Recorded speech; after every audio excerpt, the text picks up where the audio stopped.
എൻ്റെ അമ്മോ 3 ദിവസം നെട്ടോട്ടമായിരുന്നേ. ഇന്നാണ് ഞങ്ങളുടെ കൂട്ടായ്മയുടെ ഓണാഘോഷം. എൻ്റെ ഡ്യൂട്ടി അവിയലാണേ. വീട്ടിലുള്ള 4-5 പേർക്ക് അവിയൽ വെക്കാൻ മാത്രമേ എനിക്കറിയുള്ളൂ. ഇതിപ്പോൾ ആദ്യമായിട്ടാണ് അതാ 2 അടുപ്പത്തായിട്ട് വെച്ചിട്ടുണ്ട്. അവിയലിൻ്റെത് തന്നെ 2 അടുപ്പത്തും ഇരിക്കണേ.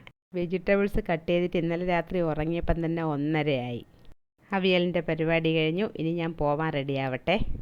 2-3 ദിവസമായി വീഡിയോ പോലും ഞാൻ അപ്ലോഡ് ചെയ്യാറില്ല, അത്രയ്ക്ക് തിരക്കായിരുന്നു. എന്തായാലും ഇന്ന് ഭയങ്കര സന്തോഷമുണ്ട്. അപ്പം നേരെ നമ്മൾ പഠിച്ച സ്കൂളിലേക്ക് പോവേണ്. സൂരജ് അവിയലൊക്കെ എടുത്തുകൊണ്ട് റെഡിയാക്കി വെച്ച് തന്നു.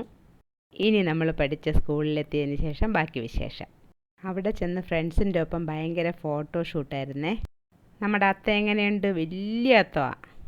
ചെണ്ടമേളം ഉണ്ടായിരുന്നു. പിന്നെ നമുക്കൊരു മാവേലി ഉണ്ടായിരുന്നു. കണ്ട, നമ്മൾ പഠിച്ച സ്കൂളിൻ്റെ കോമ്പൗണ്ട് കണ്ട ഇത്രയും വിശാലമായിട്ട് കിടക്കുക. എന്ത് ഗെയിം വേണമെങ്കിലും അവിടെ ചെയ്യാൻ പറ്റും. ഓണാഘോഷമല്ലേ, ആദ്യത്തെ പരിപാടി തിരുവാതിരയായിരുന്നേ. അത് കഴിഞ്ഞ് ഞങ്ങളെല്ലാവരും കൂടെ ഒരു പാട്ട് പാടി. ഒരു ഓണപ്പാട്ട്, ഇന്നൊരു ഓണപ്പാട്ട്, അങ്ങനെ 2 പാട്ട് പാടി. ഇവർ ഹസ്ബൻഡും വൈഫും കൂടെ ഒരു പാട്ട് പാടി. ഇതിൽ വൈഫാണ് നമ്മുടെ ക്ലാസ്മേറ്റ്. ഇതെല്ലാം നമ്മുടെ കൊച്ചുമക്കളാണ്. ഇവരെല്ലാവരും നമ്മുടെ പരിപാടിയിൽ പാർട്ടിസിപ്പൻസാണ്. ഇന്നത്തെ നമ്മുടെ ഓണാഘോഷത്തിന് വേറൊരു പ്രത്യേകത കൂടെ ഉണ്ട്. ഇവനെ അറിയാമല്ലോ, രാധാകൃഷ്ണൻ. ഇവന് ശ്രീകൃഷ്ണ ജയന്തിയുടെ അന്ന്, അതായത് ഇന്ന് ഇവൻ്റെ ബർത്ത്ഡേ ആണ്. അപ്പം നമ്മളെല്ലാവരും കൂടെ ഇവനൊരു സർപ്രൈസ് ബർത്ത്ഡേ വിഷ് ചെയ്യാമെന്ന് തീരുമാനിച്ചു. അങ്ങനെ അതിൻ്റെ ആഘോഷമാണ് ഇവിടെ നടക്കുന്നത്. ഇവൻ എന്ത് കൊടുത്താലും പോരാന്നാണ് നമ്മളെ ഗ്രൂപ്പ് മെമ്പേഴ്സിൻ്റെ അഭിപ്രായം.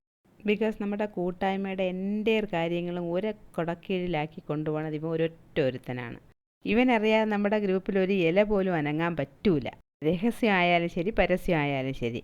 ബട്ട് ഈ കാര്യം നമ്മൾ എങ്ങനെയോ എല്ലാവരും കൂടെ ഇവനെ അറിയിക്കാതെ ഇവന് സർപ്രൈസ് ആക്കി. നമുക്ക് ഭയങ്കര ആശങ്കയുണ്ടായിരുന്നു, സമയമാവുന്നത് വരെയും നമുക്ക് ഭയങ്കര ആശങ്കയായിരുന്നു ഇവ എങ്ങനെയെങ്കിലും അറിഞ്ഞിരിക്കുമോ എന്ന്. പക്ഷേ സക്സസ് ആയി. പുള്ളി അറിഞ്ഞതേ ഇല്ല. ഈ സംഭവമൊക്കെ നടന്നപ്പോൾ അവൻ ഭയങ്കര വികാരാധീനനായിപ്പോയി കേട്ടാ. എല്ലാ വർഷവും തിരുവോണം കഴിഞ്ഞതിന് ശേഷം തൊട്ടടുത്തുള്ള ഒരു ഞായറാഴ്ചയാണ് നമ്മുടെ കൂട്ടായ്മയുടെ ഓണാഘോഷം കണ്ടക്ട് ചെയ്യുന്നത്. ഇത്തവണ അത് ശ്രീകൃഷ്ണ ജയന്തി ആക്സിഡൻ്റലി വന്ന് പെട്ടതാണ്. അപ്പം നമ്മളെല്ലാവരും കൂടെ തീരുമാനിച്ചു. പക്ഷേ ഇവനെ അറിയിക്കാതെ ഇത് സക്സസ് ആക്കുക എന്നുള്ള ശ്രമകരമായ ഒരു കാര്യമായിരുന്നു. എന്തായാലും അത് സക്സസ് ആയി. അവന് ഭയങ്കര സന്തോഷവുമായി. അങ്ങനെ ഇന്നത്തെ നമ്മുടെ സെലിബ്രേഷന് ഇരട്ടി മധുരമാണേ. ഈ ചെണ്ട കൊട്ടുന്നത് നമ്മുടെ മക്കളും ചെറുമക്കളും ഒക്കെയാണ്. പിന്നെ മിച്ചം വന്ന സമയത്ത് നമ്മൾ ഊഞ്ഞാലാടി. നല്ല ആമ്പിൾ സ്പേസാണ് അവിടെ സ്കൂളിൻ്റെ മുറ്റം. ഇത് നമ്മുടെ ഗ്രൂപ്പ് മേറ്റ്സിൻ്റെ പാർട്ട്നേഴ്സാണേ. ശൈല കഴിഞ്ഞ ദിവസം എന്നെ ഒരു കാര്യം പറഞ്ഞ് ഏൽപ്പിച്ചിരുന്നു. ഇത് ശൈലയുടെ ബ്രദറാണ് ബൈജു ആണ് അവളുടെ കാല് കൊണ്ട് ചികിത്സിച്ച് ഭേദമാക്കിയതെന്ന് പറയാൻ പറഞ്ഞേ. പ്രത്യേകം എടുത്ത് പറയണമെന്ന് പറഞ്ഞ് ഞാൻ പറഞ്ഞിട്ടുണ്ട്. പിന്നെ നമ്മുടെ അടിപൊളി സദ്യയാണ്. നമ്മൾ ഓരോരുത്തരും നമ്മുടെ വീട്ടിൽ നിന്ന് ഓരോ സാധനങ്ങൾ ഉണ്ടാക്കി കൊണ്ടുവന്നിട്ടാണ് സദ്യ വിളമ്പുന്നത്. അപ്പം ഞാനിന്ന് ഉണ്ടാക്കി കൊണ്ടുപോയത് അവിയലായിരുന്നു. ഹെവി സദ്യയാണ് നമ്മൾ വിളമ്പുന്നത്. 3 ഐറ്റം പായസം ഉണ്ടായിരിക്കും. പിന്നെ ഒരു സാധനം പോലുമില്ല, നിറയെ വിഭവങ്ങളോട് കൂടിയ സദ്യയാണ് നമ്മൾ വിളമ്പുന്നത്.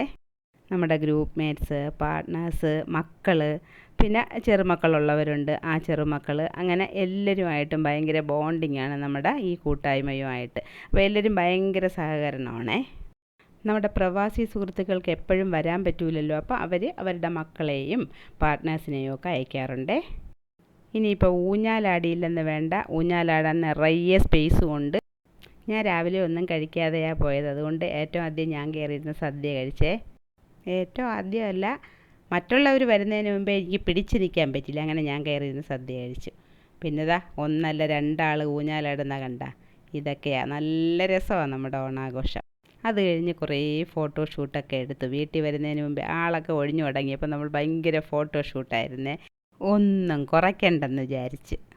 ഇതിപ്പോൾ ട്രോളിലൊക്കെ കാണുന്ന പോലെ ആയിപ്പോയി. പോയ പോലെയാണോ വരുന്നതെന്ന് നോക്ക്. അങ്ങോട്ട് പോകാൻ നേരം എന്ത് എനർജി ആയിരുന്നു. അല്ലേലും ഈ സാരിയും സെറ്റും കൊണ്ട് ഞാൻ എൻ്റെ ലൈഫിൽ ആദ്യമാണ് ഉടുക്കുന്നത്. ഇതൊക്കെ ഉടുത്തുകൊണ്ട് ഒരു സമയത്തിൽ കൂടുതൽ നമുക്ക് സസ്റ്റെയിൻ ചെയ്യാൻ പറ്റൂലടേ. അവിടെ വെച്ച് തന്നെ ഏതാണ്ട് ഉച്ചയായപ്പോൾ മുതൽ നടക്കാനേ പറ്റാതായി. ചെരുപ്പ് കാലിൽ ഉരഞ്ഞിട്ട് ഭയങ്കര പെയിനായിരുന്നേ. തൂങ്ങിയാണ് വീട്ടിൽ വന്ന് കയറിയത്. ഓടിപ്പോയി ഒന്ന് കുളിച്ചിട്ട് വരാം. 3 ദിവസത്തെ ഹാർഡ് വർക്കിന് ശേഷം ഞാൻ നന്നായി ഒന്ന് ഉറങ്ങാൻ പോവേണേ.